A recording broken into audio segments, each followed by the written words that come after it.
दोस्तों, स्वागत है आपका मेरे YouTube चैनल इंग्लिश बाबू पर। और आज मैं फिर हाजिर हूँ आपके साथ एक नई स्टोरी लेकर।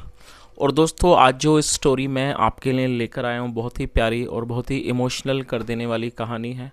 कहानी सुनकर आपको बहुत अच्छा लगेगा। उसके अलावा आज की इस स्टोरी में आपको कुछ नए इंग्लिश के वर्ड मीनिंग सीखने को मिलेंगे, उनकी करेक्ट प्रोनाउंसिएशन के बारे में पता चलेगा। और हमेशा की तरह जो इसका ग्रामर का पार्ट है उसे डिटेल में कवर करेंगे, तो एक एक स्ट्रक्चर को आप बड़ी आसानी से सीख पाएंगे। तो चलिए दोस्तों, आज की इस कहानी को हम शुरू करते हैं। और सबसे पहले कहानी का टाइटल देखते हैं। कहानी का टाइटल है आ हाउस फुल ऑफ मेमोरीज। क्या मतलब हुआ दोस्तों? मेमोरी का मतलब होता है यादें। A house full of memories मतलब कि यादों से भरा हुआ घर। तो दोस्तों, ये आज की इस कहानी का टाइटल है, शीर्षक है। और अब मैं इसे पढ़ना शुरू करता हूँ। आपसे रिक्वेस्ट है आप कहानी को बिल्कुल ध्यान से सुनें, और यदि कोई नया वर्ड या नया स्ट्रक्चर मिले तो उसे नोट करें, और यदि कहानी पसंद आए तो लाइक ज़रूर करें। तो चलिए इसको शुरू करते हैं। Akbar was a lover of beauty.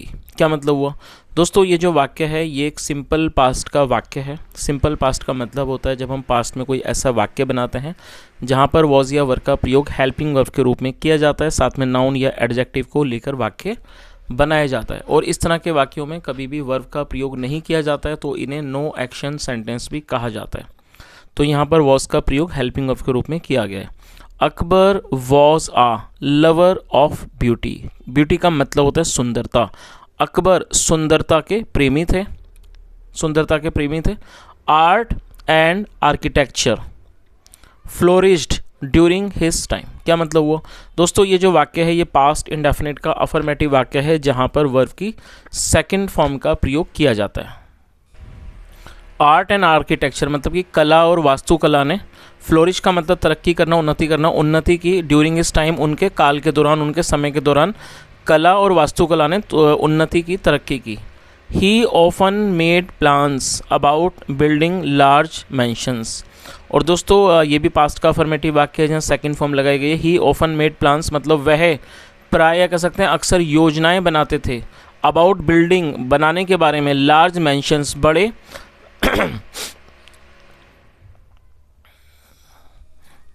Large mention मतलब बड़ी हवेलियां बनाने के बारे में। इम्बेलिश्ड विथ प्रीशियस स्टोन्स। इम्बेलिश मतलब कि जो जड़ी हुई हों। विथ प्रीशियस स्टोन्स मतलब कि महंगे अनमोल पत्थरों से जो कि जड़ित हों, इस तरह की हवेलियां।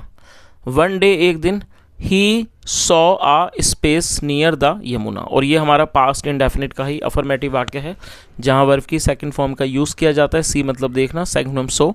वन डे एक दिन, ही सो उन्होंने देखा, आ स्पेस एक स्थान देखा, नियर द यमुना यमुना नदी के पास, यमुना रिवर मतलब यमुना नदी के पास। And immediately fell in love with it. और फॉल इन लव मतलब किसी के प्यार में पड़ जाना, पसंद आ जाना। Second form fail in love. तो क्या अर्थ हुआ? And immediately fell in love with it, और उन्हें तुरंत वो जगह पसंद आ गई।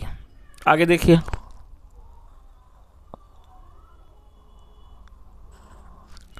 He called his architect and said. He called his architect मतलब वास्तुकार। उन्होंने अपने वास्तुकार को बुलाया, एंड सेड और कहा, I want you to build a mansion here for me decked with diamonds. क्या अर्थ हुआ? I want you to build a mansion. और ये जो वाक्य है ये प्रेजेंट इंडेफिनिट का अफर्मेटिव वाक्य है, जहाँ सब्जेक्ट के बाद वर्ब की फर्स्ट फॉर्म या फिफ्थ फॉर्म का प्रयोग किया जाता है। I want you to build a mansion, मैं चाहता हूँ यहाँ पर आप एक मैंशन मतलब कि हवेली बनाएं। फॉर मी मेरे लिए, डेक्ड विद डायमंड्स जो कि डायमंड से, हीरों से जड़ित हो, हीरों से जड़ी हुई हो। The architect examined the place and said.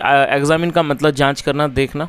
जो आर्किटेक्ट था उसने उस स्थान की जांच की। Examine the place and said और कहा, बट जहाँ पर ना, आई थिंक मुझे लगता है, there is a house already located in that space. तो उन्होंने कहा कि मुझे लगता है there is house already located in that space मतलब कि उस स्थान पे पहले से ही, ऑलरेडी मतलब पहले से ही एक घर जो है वो मौजूद है। Is a house already located in that space. And as far as I know, as far as मतलब जहाँ तक, and as far as I know जहाँ तक मैं जानता हूँ, there lives an old women in that house. वहाँ एक उस घर में एक बूढ़ी महिला रहती है। और दोस्तों यहाँ आप देख सकते हैं यहाँ पे फिफ्थ फॉर्म का प्रयोग किया गया है। ये प्रेजेंट इंडेफिनिट का ही वाक्य है और रूल ये है कि जब हम प्रेजेंट इंडेफिनिट में कोई अफर्मेटिव का वाक्य बनाएंगे और सब्जेक्ट ही, शी, इट या फिर सिंगुलर नाउन होगा तब हमें वहाँ फिफ्थ फॉर्म का यूज़ करना होगा। तो यहाँ पर जो बूढ़ी महिला है वो सिंगुलर नाउन है, ओल्ड वुमेन, इसलिए फिफ्थ फॉर्म का यूज़ किया गया। तो उसने क्या कहा, and as far as I know, और जहाँ तक मैं जानता हूँ, there lives an old women in that house, मतलब कि उस घर में एक बूढ़ी महिला रहती है। अकबर सैड, अकबर ने कहा, I will make arrangement for her in some other place. क्या अर्थ हुआ दोस्तों, यहाँ विल का यूज़ किया गया साथ में फर्स्ट फॉर्म। ये फ्यूचर इंडेफिनिट का अफर्मेटिव वाक्य है। जब हम फ्यूचर इंडेफिनिट में कोई भी अफर्मेटिव का वाक्य बनाएंगे तो वहाँ पर विल का प्रयोग हेल्पिंग वर्ब के रूप में किया जाता है, साथ में फर्स्ट फॉर्म लगाई जाती है। आई will make arrangements for her, मतलब इन सम अदर प्लेस। तो उन्होंने क्या कहा कि मैं इन सम अदर प्लेस मतलब किसी और स्थान पर उसके लिए कोई प्रबंध कर दूंगा। I will make some arrangement मतलब मैं उसके लिए किसी और जगह पर प्रबंध कर दूंगा। You bring her to me, मतलब आप उसे मेरे पास लाओ। द नेक्स्ट डे, अगले दिन, द आर्किटेक्ट केम। और दोस्तों ये पास्ट इंडेफिनिट का ये अफर्मेटिव वाक्य है जहाँ सेकंड फॉर्म लगाई गई है। नेक्स्ट डे, अगले दिन, द आर्किटेक्ट केम, मतलब कब मतलब आना, सेकंड फॉर्म केम, जो आर्किटेक्ट था वो आया। टू द कोर्ट, दरबार आया। अकम्पनाइड बाय द वुमेन, अकम्पनाइड मतलब साथ। तो क्या अर्थ निकला कि अगले दिन जो आर्किटेक्ट था, वास्तुकार था, केम टू द कोर्ट, वो दरबार आया। अकम्पनाइड बाय द वुमेन मतलब कि महिला को लेकर। The women was crying profusely. दोस्तों ये जो वाक्य है ये पास्ट कॉन्टिन्यूस का वाक्य है। पास्ट कॉन्टिन्यूस का मतलब होता है ऐसा वाक्य जहां वाक्य की टेल पर रहा था, रही थी, रहे थे जैसे शब्द आते हैं, इस तरह के वाक्यों को पास्ट कॉन्टिन्यूस का वाक्य कहा जाता है। जहां पर वॉज या वर्ब का प्रयोग हेल्पिंग वर्ब के रूप में किया जाता है, साथ में वर्ब की फोर्थ फॉर्म भी लगाई जाती है। The women was crying profusely. Profusely का मतलब जोर जोर से, जो महिला थी वो जोर जोर से रो रही थी। शी सैड, उसने कहा, जहां पना, I can not stay away from that house. क्या अर्थ हुआ दोस्तों, स्टे अवे का मतलब था दूर होना। तो उसने क्या कहा कि शी सैड, उसने कहा जहाँ पना, I can not stay away from that house, मतलब मैं उस घर से दूर नहीं रह सकती। एट दिस एज, मतलब कि इस आयु में। तो उसने क्या जवाब दिया कि जहाँ पना, मैं इस आयु में उस घर से दूर नहीं रह सकती। Please don't do this to me, कृपया ऐसा मेरे साथ मत करिए। अकबर सैड, अकबर ने कहा, I have made better arrangements for you in this place. क्या अर्थ हुआ दोस्तों, ये जो वाक्य है यहाँ पर हैव के साथ थर्ड फॉर्म का यूज़ किया गया। तो ये प्रेजेंट परफेक्ट का वाक्य है। प्रेजेंट परफेक्ट का मतलब होता है वर्तमान में किसी भी क्रिया का पूरा होना, पाए जाना, जहाँ पर हैज़ हैव के साथ वर्ब की थर्ड फॉर्म का यूज़ किया जाता है। तो उन्होंने क्या जवाब दिया, I have made better arrangements, मतलब मैंने आपके लिए अच्छे प्रबंध किए हैं।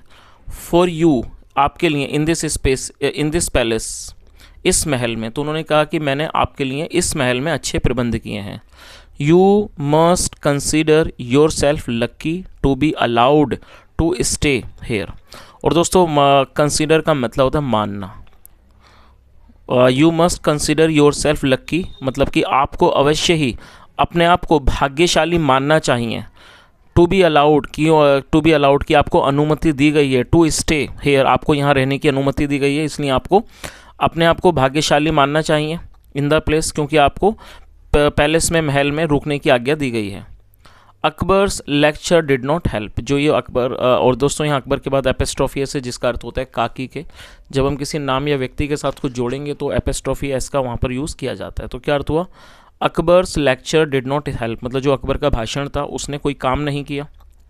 हेल्प का मतलब सिर्फ मदद करना नहीं, कुछ काम करना भी होता है। तो इसका क्या अर्थ हुआ कि अकबर का जो भाषण था उसने कोई काम नहीं किया। The women went on crying, जो महिला थी वेंट ऑन क्राइंग, वो रोती रही। Birbal felt very sad for the women. दोस्तों फील सैड का मतलब होता है बुरा लगना, उदास महसूस करना। Second form felt. Birbal felt very sad for the women, जो बीरबल थे उन्हें उस महिला के प्रति, महिला के लिए बहुत ज़्यादा बुरा महसूस हुआ, उन्होंने बहुत बुरा महसूस किया उसके लिए। He decided to help her out. दोस्तों ये जो वाक्य है ये पास्ट इंडेफिनिट का ही अफर्मेटिव वाक्य है, जहाँ वर्ब की सेकंड फॉर्म का यूज़ किया जाता है, जैसा यहाँ पर किया गया है। और यहाँ पर एक और वर्ब का यूज़ किया गया। तो आपको इस चीज़ को भी याद रखना है कि जब आप कोई दो वर्ब का वाक्य बनाना चाहते हैं तो पहली वर्ब के बाद आपको कंजक्शन का यूज़ करना है, जैसा यहाँ यूज़ किया गया टू का, और टू के बाद फर्स्ट फॉर्म का यूज़ किया जाता है। इस तरह से आप दो वाक्यों को बना सकते, दो वर्ब के वाक्यों को बना सकते हैं। He decided to help her out, मतलब कि उन्होंने उसकी मदद करने का फैसला किया, या कह सकते हैं उन्होंने उसकी मदद करने का निर्णय किया। दोस्तों यहाँ पर मैं आपको एक छोटी सी एक्सरसाइज देता हूँ। मैं आपको एक वाक्य दूंगा जहाँ पर 2 वर्ब का प्रयोग किया जाएगा, आप उसे बनाएं और कमेंट में शेयर करें। चलिए आप उस वाक्य को नोट कर लीजिए। उसने डॉक्टर बनने का निर्णय किया। आई रिपीट द सेंटेंस, उसने डॉक्टर बनने का निर्णय किया। तो दोस्तों ये जो वाक्य दिया है ये भी पास्ट इंडेफिनिट का ही अफर्मेटिव वाक्य है, जहाँ पर 2 वर्ब का प्रयोग आपको करना है और सेंटेंस को बनाना है। आगे देखिए, he went near the old women's home. दोस्तों यहाँ वुमेन के बाद एपिस्ट्रोफियस है, जिसका अर्थ होता है काकी के। जब हम नाम या व्यक्ति के साथ को जोड़ेंगे तो एपिस्ट्रोफियस का यूज़ किया जाएगा। ही वेंट मतलब है गए, near the old women's house मतलब है बूढ़ी महिला के घर के नज़दीक गए। The space was already getting drilled, जो वो स्थान था, जो जगह थी, वॉज ऑलरेडी गेटिंग ड्रिल्ड, वहाँ पर पहले से ही ड्रिल मतलब उसमें छेद किया जा रहा था, बोरिंग की जा रही थी। टू स्टार्ट द कंस्ट्रक्शन मतलब वर्क, मतलब उस कंस्ट्रक्शन वर्क को स्टार्ट करने के लिए उस जगह को ड्रिल किया जा रहा था, वहाँ पर छेद किया जा रहा था। और दोस्तों कंस्ट्रक्शन का मतलब होता है जो बिल्डिंग वगैरह के जो काम होते हैं उन्हें कंस्ट्रक्शन वर्क कहा जाता है। आगे देखिए, Birbal began to dig up large packs of mud. Dig मतलब खोदना, सेकंड फॉर्म बीरबल बिगन, ये डिग मतलब खोदना और बिगिन मतलब शुरू करना, second form begin. Birbal began to dig up large packs of mud, जो बीरबल थे उन्होंने शुरू कर दिया, क्या शुरू कर दिया, डिग अप खोदना शुरू कर दिया, लार्ज पैक्स ऑफ मड मतलब कि बड़े बड़े जो मड थी मतलब जो कीचड़ थी उसको उन्होंने खोदना शुरू कर दिया। And collected it in a sack, sack मतलब झोला और या थैला, और उन्होंने उसको इकट्ठा कर लिया, कहाँ पर, इट इन ए सैक, एक और उसको एक झोले में इकट्ठा कर लिया। तो दोस्तों इस चीज़ का मतलब आपको समझ ही आ गया होगा, जो बीरबल थे उन्होंने वहाँ पर जो एक जो मड थी, मतलब जो मड का मतलब हो गया गीली मिट्टी या कीचड़ कह सकते हैं, उसको उन्होंने खोदना शुरू कर दिया और जो बड़े बड़े और उनको उन्होंने एक थैले में इकट्ठा करना शुरू कर दिया। अकबर सॉ हिम, अकबर ने, सी मतलब देखना, second form saw, Akbar saw him, Akbar ने उनको देखा। एंड आस्क्ड हिम, और उनसे पूछा, why are you digging, why are you digging up the mud, आप जो है मिट्टी जो है कीचड़ जो है वो क्यों खोद रहे हो। बीरबल सैड, बीरबल ने कहा, I have come to know. दोस्तों कम टू नो का मतलब होता है पता चलना, और थर्ड फॉर्म भी ये कम टू नो है, और यहाँ पर हैव के साथ थर्ड फॉर्म का यूज़ किया गया, तो ये प्रेजेंट परफेक्ट का वाक्य है। तो उन्होंने क्या कहा, I have come to know, मुझे पता चला है, फ्रॉम अ ग्रेट एस्ट्रोलॉजर, एक बहुत बड़े ज्योतिषी से मुझे पता चला है कि दैट डिगिंग ऑफ मड मतलब जो मड को मतलब जो गीली मिट्टी के संग कीचड़ को जो खोदना है, विल हेल्प, वो मदद करेगा, ह्यूमन बींग्स लोगों की, टू रिड्यूस देयर सिंस, अपने पापों को कम करने में। रिड्यूस का मतलब कम करना। तो उन्होंने क्या जवाब दिया, जब बीरबल ने, अकबर ने उनसे पूछा कि आप ये मिट्टी क्यों खोद रहे, तो उन्होंने जवाब दिया कि मुझे एक बहुत बड़े ज्योतिषी से पता चला है कि मिट्टी को जो खोदने की जो क्रिया है वो मदद करेगी लोगों की, इंसानों की, टू रिड्यूस देयर सिंस, उनके पापों को घटाने में। आफ्टर हियरिंग दिस, हियर मतलब सुनना, और ये फोर्थ में हियरिंग, आफ्टर हियरिंग दिस, इसको सुनने के बाद Akbar also started digging mud, जो अकबर थे वो भी मड मतलब जो मिट्टी थी, गीली मिट्टी या कह सकते हैं कीचड़ जो थी, उसको वो खोदने लगे। Also started digging mud, finally मतलब अंत में या कह सकते हैं आखिरकार, Birbal asked Akbar to pick up the sack full of mud, आखिर में जो बीरबल थे उन्होंने कहा, अकबर से कहा, टू पिकअप द सैक, उस थैले को उठाने का, फुल ऑफ मड जो कि मड से, उस कीचड़ से, उस गीली मिट्टी से भरा हुआ था, उसको उन्होंने उठाने को अकबर से कहा। Akbar tried to pick it up, try मतलब कोशिश करना, second form tried, Akbar try to pick it up, Akbar ने उसे उठाने की कोशिश की, but it was very heavy, लेकिन वो बहुत ज़्यादा वजनदार था, मतलब बहुत भारी था। ही सैड, उन्होंने कहा, this is too heavy for me, मतलब ये मेरे लिए बहुत भारी है। बीरबल सैड, बीरबल ने कहा, जहाँ पना, देन फिर, यू हैव टू फील, आपको महसूस करना होगा, द वेट, उस वेट को मतलब कि उस भार को, ऑफ ऑल द मेमोरीज, उन सारी यादों की का जो भार है उसे आपको महसूस करना होगा, दैट हैव अक्यूमुलेटेड, अक्यूमुलेट का मतलब जमा हो जाना, दैट हैव अक्यूमुलेटेड, जो जमा हो गया है, इन द हाउस, घर में, ऑफ द ओल्ड वुमेन, बूढ़ी महिला के। How can she live without those memories, how can she lively मतलब है ना, how can she live without those memories, वह इन मतलब कि उन यादों के बिना कैसे जीवित रह सकती है, कैसे जिंदा रह सकती है। इसको ऐसे कह सकते हैं, how can she live without those memories, मतलब वह उन यादों के बिना कैसे जी सकती है।